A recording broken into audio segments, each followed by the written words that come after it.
पाणी म्हणजे जीवन, पाणी म्हणजे समृद्धी. जिथे पाण्याची उपलब्धता चांगली असते तिथेच विकासाला स्थिर आणि मजबूत पाया मिळतो.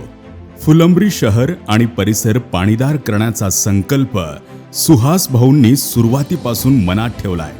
शहरातील नागरिकांना भविष्यात पाण्याचा तुटवडा भासू नये, भूजल पातळी वाढावी आणि परिसर पूर्णपणे पाणीदार व्हावा यासाठी सुहास भाऊंनी विशेष प्रयत्न केले आहेत. याच प्रयत्नांचा एक भाग म्हणजे फुलंब्री जवळील नद्या, नाले आणि तलावांचे खोलीकरण व रुंदीकरण. सुहास भाऊंनी स्वतः लक्ष घालून ही कामे पूर्ण करून घेतली आहे. सुहास भाऊंच्या प्रयत्नातून शहरातील नदीच्या सर्व भागांचे खोलीकरण करण्यात आले. त्याचबरोबर फुलंब्री मध्यम प्रकल्पाच्या तलावामुळे भूजल पातळी वाढण्यास मदत झाली आहे. याचा परिणाम कूपनलिका आणि विहिरींमध्ये पाण्याचं प्रमाण वाढलं आणि नागरिकांचा पाण्याचा ताण लक्षणीयरित्या कमी झाला. पण सुहास भाऊंची दृष्टी यापेक्षा खूप पुढे आहे. त्यांच्या मते केवळ आजचा तुटवडा भरून काढणं पुरेसं नाही.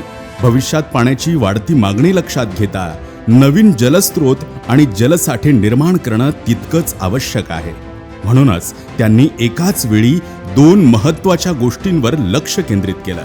एक म्हणजे भूजल पातळी वाढवणं आणि दुसरं नव्या जलस्रोतांची निर्मिती करणं. सुहास भाऊ स्पष्टपणे म्हणतात, फुलंब्रीकरांना पाण्याच्या बाबतीत स्वयंपूर्ण बनवणं हे माझं अंतिम लक्ष्य आहे. आज फुलंब्रीचा विकास वेगाने होत आहे.